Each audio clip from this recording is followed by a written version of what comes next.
everyone, Zero Jada here with the XBLA fan channel. I'm here to give you a quick taste of Asdivine Dios, a fantasy RPG from EXE Create, and if their name sounds familiar, they've actually put out a few other RPGs, all fantasy ones on the Xbox store. They're all decent RPGs, nothing super offensive about them. They, however, seem kind of cookie cutter in the basic parts of the story and the kind of one-dimensional characters, but they have decent combat, decent twist to some of them. One of them, I believe, had like this system where you could power up and transform in it. This one actually has a limit break kind of system in it where you are able to cast multiple spells and you have a little timer that counts down and all that stuff. We may not see that in this though. But this one being that there is a infinite number of worlds and all that kind of fun stuff like that. It may not be infinite actually, but your world is the only one who has a deity who is able to kind of purge what they call the Murk, the negative emotions from people, and safely dispose of them and send them into like the void. The Murk essentially being like hatred, jealousy, anger, all that kind of stuff like that. And hatred and anger are probably much the same thing, but whatever. And you are playing as the deity who comes in, purges these things, sends them off into the void, and the world continues to be safe. Animals don't attack people, they don't murder each other, and all that kind of fun stuff.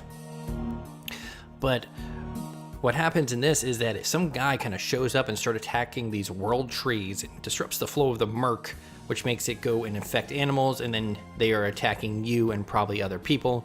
So you right here as the actual deity are here to try to figure out what exactly is going on. You first encounter Iris here, and I've recently picked up Minerva. They are both the kind of spirits of the world that you created to kind of help you along and keep an eye on things. Your character doesn't really like humans. Iris likes them. Minerva does not. She's kind of on your side. And other than that, it's pretty much the same as the other games for like the combat and everything like that. People have their classes, like Void, Light, Shadow, all that other kind of fun stuff like that. I've actually just finished picking up Minerva, and I'm actually going off to find the Harmony Spirit.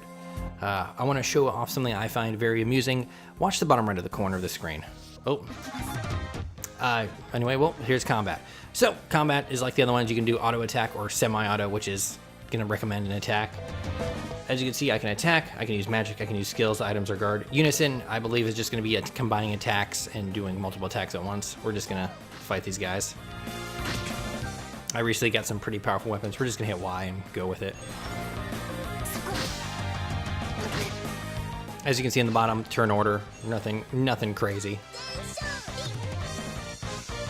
As you fight and everything like that, you get experience points for the levels, and then there's the magic that levels up as well. But like I said before, watch the bottom right. Look at that bear. That is my favorite part of this game. Whenever you load, that little bear dude either is violently vibrating or spinning in circles, and it's great. Like I said before, there is similarities to the other games, one of them being the in-shop menu, where you're essentially using either certain like amounts of ADP to buy certain items, or doing a little kind of random game to get like an item or something like that. So we're gonna play Barrel Busters. As you can see down there, I have 1060 ADP, and I'm gonna hit this button, and this is all that happens. I have no control over that, and it's gonna just be like, hey, it's gonna give me a goodie.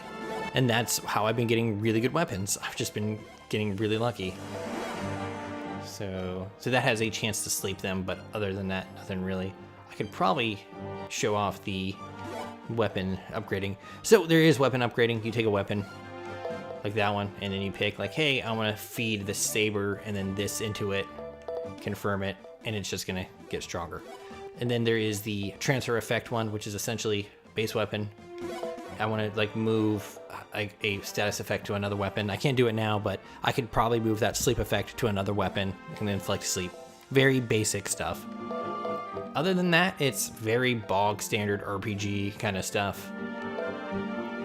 Let's move you over here. There you go. So she's kind of like our healer and stuff like that. And there we go. But we're gonna head on off some of the combat, but right now we gotta head back across the water. Yeah, if you played any of these games, this is all going to be very familiar. One of my biggest issues with this game is everyone talks so much. Something happens, they repeat what happens, They kind of explain their feelings on it. They talk to each other, and then they explain their feelings on their talk to each other. Oh, here we go. Perfect.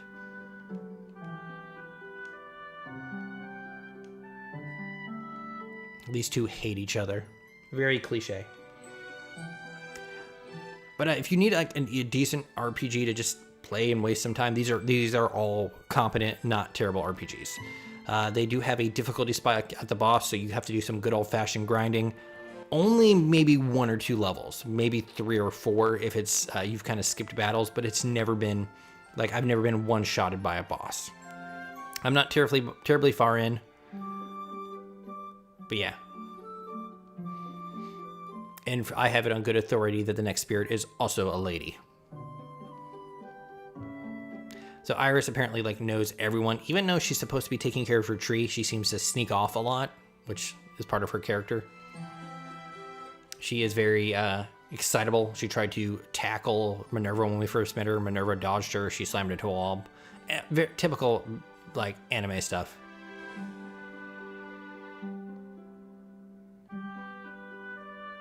Yeah, Minerva's not a nice person. The nose nonsense bookworm.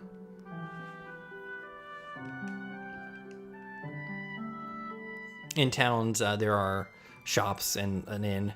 One of the things that's new in this one is a sort of a mystery maid town. Yes, a maid town. A maid woman came to our area home from another dimension, or whatever they called it, and set up a secret town. The spirits who have been affected by the Murk kind of get disconnected to their trees, so I've been sending those little spirits to this maid town. But yeah, there'll be like entire sections where there's just like minutes of dialogue, and it's not very interesting. We're gonna go shopping. I'm gonna sell, because a lot of the items you get, you can just be like, no, I don't want this. Like, get rid of the Poke Gloves, get rid of the magazine, Letter Knuckles, get rid of this, get rid of that. And like all the other games, I've never had issue with money in this game. And we're gonna see what we can buy for her. We're gonna get her this light robe. I can't equip it from here. I have to go all the way back and equip it from here. Like I said before, like people have rings you can equip, or people have magic, you can equip rings to, like, if I wanted her to learn light magic, I would equip a light ring and she'll be able to learn the light magic and all that kind of stuff like that. But yeah, it's very, very kind of standard in that sense. You have a little encyclopedia of all the little fun monsters you encounter, what they drop and all that kind of stuff. So let's find that in and then listen to them talk some more, most likely. And we'll take control again. This happens a lot.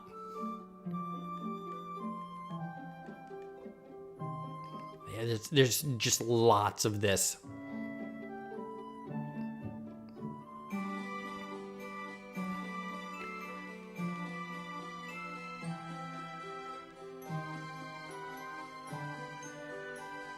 All right, I'm just gonna we're gonna try to get through this.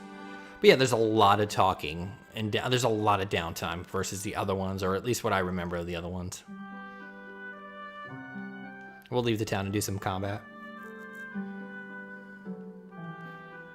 There are quests. It's mostly go and collect this amount of items, or I'm gonna guess destroy this many monsters.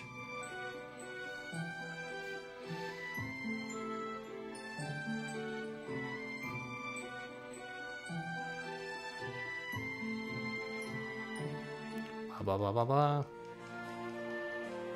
He's probably going to be a party member because he gets a portrait.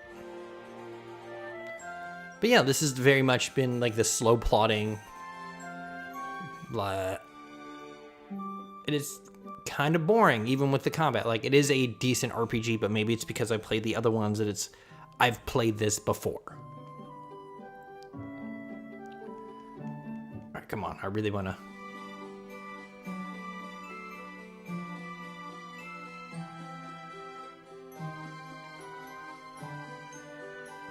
Cool.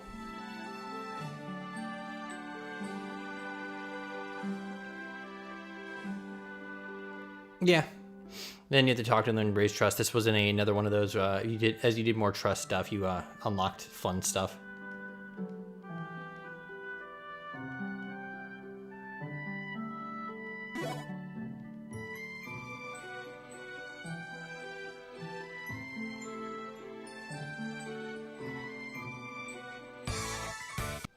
Yay, I did it.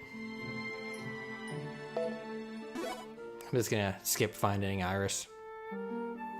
Get some combat in before I end this video. But yeah, like I said before, it's a decent RPG. It just feels cookie cutter versus what we have seen before. And just there's so much talking and just so much downtime.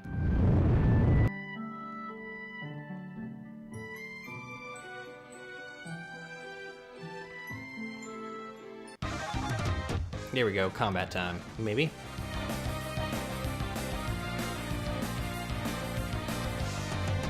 Yeah.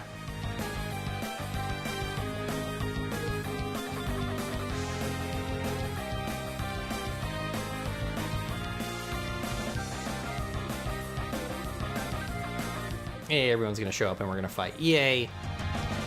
But yeah, apparently before like the Murk got out of hand, the world was very, very calm, very nice. Everyone was like focused on having like a nicer life and more relaxed and all that kind of stuff. All right, let's use some magic. Lightning.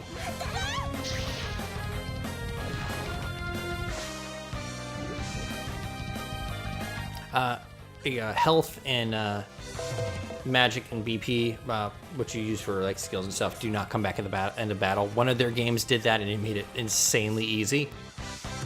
But yeah, that's combat. But yeah, that's Asdivine Dios. Like, oh, there's the Murk. Oh, he's gonna see us. And then that's the combat, and that's what you're gonna be dealing with like all the talking and all that kind of stuff like that. This has been a little bit heavier than normal. But anyways, I am ZeroJD. This is the XBLA Fans channel. This is a decent RPG. It's just, I'm maybe just a little jaded just because I've seen other ones by this developer, and it's not that different than what they've done before. The other ones actually also focus on the kind of deities, light, darkness kind of theme continually. And it's not something new at all from these other games.